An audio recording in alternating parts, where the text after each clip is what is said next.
Selamat pagi, siang, malam, Pak Ian. Perkenalkan kami dari kelompok A yang akan mempresentasikan propaganda era Perang Katolik Raya dalam kartun Fasis Boots Shall Not Trample Our Motherland. Berikut adalah anggota kelompok, ada saya. Lalu boleh dilanjut, David. Selanjutnya ada saya David Jordan Timothy. Kemudian ada saya Ivan Halim. Oh, ada saya Muhammad Satrio Jinegoro. Ada saya Nur Sabina Ruhiyat. Dan saya Yasmin Anissa. Baik. Oke, baik. Di sini ada pandangan tentang kelompok kami tentang film ini. Persepsi kami untuk film ini adalah bagaimana gambaran Uni Soviet dengan antifasisnya. Kartu multi film ini mengusung unsur patriotisme seperti animasi Nazi yang berbentuk babi, menggerakkan bangsa Soviet digambarkan seperti pahlawan jantan untuk bertindak melawan ancaman Nazi yang menyerang. Film ini cukup singkat, tegas, dan to the point banget. Paduan lagu tentang peperangan lagu Prokofiev dan sepatu buat fasisnya yang menghentak di seluruh Eropa sebelum mendapatkan gagasan tentang USSR. Lalu selanjutnya yang bisa kita dapatin dari film ini yaitu invasi Hitler ke Rusia dan partisi Jerman pasca Perang Dunia II menghilami banyak animasi propaganda Soviet. Program ini menyajikan film-film pendek yang meremehkan agresi fasis dan dugaan kelanjutan Amerika. Sepatu bot fasis di tanah air dan sirkus bioskop kita menjelek-jelekan Hitler dan penjajahan Nazi. A Lesson Not Learned memainkan ketakutan Rusia akan bersatunya kembali. Pendendam dan Jerman didukung oleh Amerika dan Vasilyov. The Adventure of the Red Taste and the Violin of the Pioneer Band adalah cerita tentang anak-anak Soviet yang pemberani dan setia yang menghadapi dan melawan fasisme. Baik, selanjutnya akan saya lanjutkan analisis film teori. Pada bagian musik, kartun propaganda ini menggunakan march yang bernama March of Soviet Tank Band atau Marche Sovietsky Tankistov. Penggunaan musik ini bertujuan untuk mendukung unsur propaganda antifasisme dan menunjukkan kekuatan pasukan USSR yang ingin melawan pasukan fasisme Jerman. Kemudian untuk warna yang digunakan dalam kartun ini warna hitam putih karena pada masa itu, pada masa 1940-an memang karya animasi pada zaman itu memang kebanyakan masih warna hitam putih. Namun pewarnaan yang digunakan dalam animasi ini terlihat desaturated gitu, yang menggambarkan atmosfer yang kesulitan atau perjuangan gitu. Baik, selanjutnya ini terkait apa sih yang membedakan kesusastraan yang ada pada era revolusi Bolshevik dan kesusastraan yang lahir atau keluar pada era Perang Patriotik Raya. Nah, yang pertama itu kami highlight terkait dengan tema. Untuk film yang lahir ketika era revolusi Bolshevik, itu tema yang paling kentara itu tentang revolusi, lalu juga kritik terhadap bourgeois dan sistem kelas, di mana memang sekali lagi tidak jauh mengangkat citra ideologi sosialisme dan kritikan terhadap sistem kelas dan keborjuis. Untuk contohnya sendiri itu kami mengambil puisi dari Mayakovsky yang berjudul March. Lalu untuk tema kesusastraan pada era perang patriotik itu nggak jauh-jauh dari nasionalisme, patriotisme, antifasis atau anti Jerman, karena terlibatnya Uni Soviet dalam Perang Dunia Kedua itu merubah produksi film di Soviet gitu. Ada sedikit film-film terkait kaum borjuis itu masih ada, tapi nggak sebanyak era revolusi Bolshevik gitu, dan lebih dominan tema yang tadi, nasionalisme, patriotisme, dan antifasis gitu. Boleh dilanjut aja. Nah, selanjutnya yang menjadi perbedaan itu adalah pada karakternya. Perbandingan mencolok juga terlihat dari karakter antagonis maupun protagonis dalam kesusastraan. Apalagi di dalam film itu sangat terlihat jelas ya, kalau misalkan karakter-karakter pada sastra era revolusi Bolshevik itu pasti nggak jauh ada pahlawan kaum tani sebagai karakter protagonis dan ada kaum borjuis sebagai karakter antagonis. Lalu bagaimana dengan karakter yang ada pada era perang patriotik raya atau perang dunia kedua gitu kan? Itu juga nggak jauh-jauh dari Red Army sebagai tokoh protagonis dan pastinya Adolf Hitler atau Nazi atau Jerman itu sebagai karakter antagonisnya. Dan yang menarik adalah di dalam kartun Fasis Boots ini kami melihat kalau karakter Adolf Hitler itu digambarkan sebagai babi atau babi hutan. Dan mengapa sih demikian? Setelah kami selidiki, Nazi itu sering digambarkan sebagai hewan yang tidak diinginkan, seperti babi, babi hutan, dan burung pemakan bangkai gitu.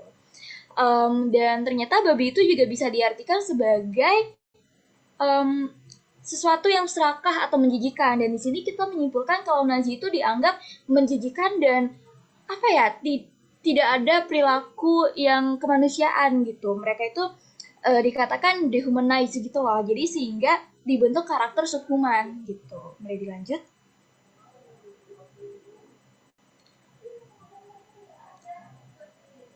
Baik. Nah, ini juga sangat jelas ya perbedaan sastra pada era revolusi Bolshevik maupun Perang Dunia Kedua itu terlihat dari latarnya. Ketika era Perang Patriotik Raya atau Perang Dunia II itu jelas banget latarnya ketika terjadi Perang Dunia Kedua. Dan di dalam kartun ini itu lebih kepada usaha Nazi melakukan invasi ke Eropa termasuk ke Rusia. Dan ini tuh invasi di tahun 1940 sama invasi di tahun 1941. Seperti yang kita tahu ya, kalau misalkan Nazi itu udah mulai menginvasi Cekoslovakia, Polandia, Denmark, terus juga penyerangan melalui udara di Belgia, Belanda, sama Perancis. Dan bahkan di Belanda itu juga kota Rotterdam kalau nggak salah yang dibom sama Nazi. Nah makanya kenapa di Belgia, Belanda, sama Perancis dalam animasinya itu ada bom jatuh gitu. Karena memang dilihat dari kenyataannya seperti itu. Terus juga di tahun 1941 invasi ke Yugoslavia, terus juga ke Yunani, dan pada akhirnya Nazi secara bahasanya perlahan-lahan itu mulai menyerang Uni Soviet gitu, walaupun pada akhirnya gagal juga gitu. Boleh dilanjut?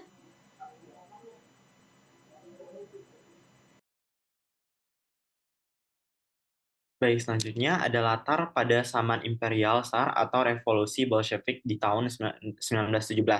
Nah, jadi kalau biasanya tuh di film-film pada saat revolusi ini, kaum borjuis itu digambarkan secara tindakannya itu berwenang-wenang. Nah, jadi ada muncul pahlawan sosialisme yaitu para petani. Nah, seperti yang kita tahu kan, revolusi ini menghapuskan feodalisme dan menggantikannya dengan komunisme. Jadi para pahlawan sosialisme itu yaitu kaum petani dan sistem kelas juga sudah dihapuskan.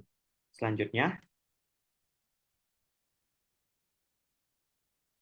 biasanya ada perbedaan antara sastra pada era revolusi Rusia dan pada era perang patriotik raya dalam segi tujuan. Jadi kalau di revolusi Rusia itu merupakan kalau dari contoh yang kami ambil yaitu puisi Nash Marsh karya Mayakovsky.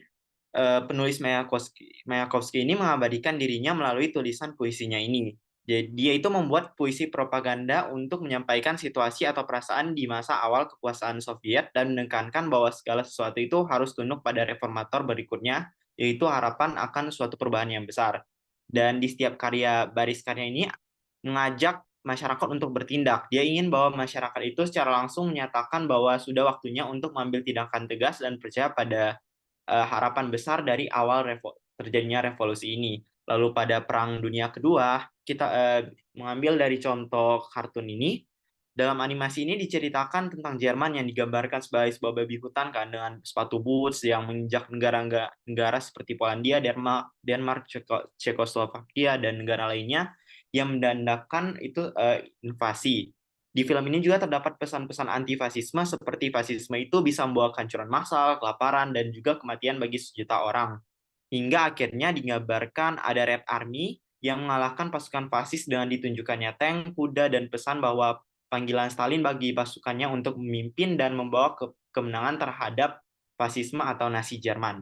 Jadi, ketika perang dengan Nazi Jerman, Partai Komunis ini membentuk suatu organisasi baru yang disebut Kantor Propaganda Politik dan Militer Soviet. Oleh karena itu, propaganda yang dibuat pada masa Perang Dunia Kedua atau Perang Patriotik Raya ini ditunjukkan kepada tentara Nazi dan warga sipil di Jerman. karya yang dibuat juga tidak berfokus pada ideologi komunis atau mengkritik agama, struktur kelas masyarakat, tetapi tujuannya itu agar masyarakat Rusia ini bisa mengutuk Hitler dan para partai pekerja Jerman Sosialis Nasional dan percaya bahwa Rusia itu bisa membawakan kemenangan terhadap fasisme ini. Selain itu, masyarakat Rusia pada saat itu juga membutuhkan dukungan moral dalam perjuangan mereka melawan fasisme ini.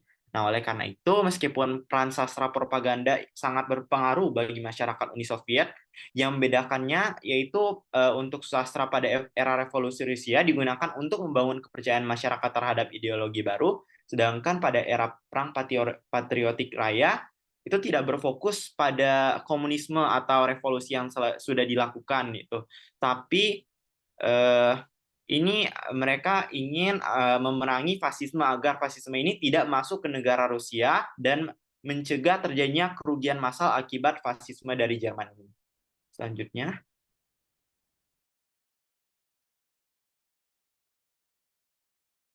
Ya, saya akan menjelaskan relevansi film kartun dengan kehidupan sekarang. Jadi yang pertama kami mendapat bahwa intinya tentang melawan fasisme yaitu jangan merendahkan ras lain. Di Indonesia kalau dihubungkan banyak ras-ras dan suku-suku yang eh, sangat banyak dan kita memakai sistem Bhinneka Tunggal Ika, dan banyak juga kasus-kasus ya perendahan khas, misalkan ras-ras yang seperti yang saudara-saudara kita di Papua direndahkan saat mereka studi di Jawa, dan banyak juga kasus-kasus yang merendahkan ras-ras yang di bawah, merasakan rasnya tertinggi begitu. Jadi kami menyimpulkan bahwa jangan ada perendahan ras lain dibandingkan ras diri sendiri begitu. Mungkin bisa dilanjutkan oleh Ivan. Mungkin untuk yang kedua itu untuk meningkatkan rasa nasionalisme. Eh, Kalau bisa dikaitkan ke kehidupan sekarang, mungkin kita mesti ini kayak menjunjung tinggi ideologi atau yang sesuai sama ideologi kita, nasional Indonesia gitu, dan menolak yang tidak sesuai sama ideologi kita begitu. Sekian. Baik, sekian dari kelompok A. Terima kasih.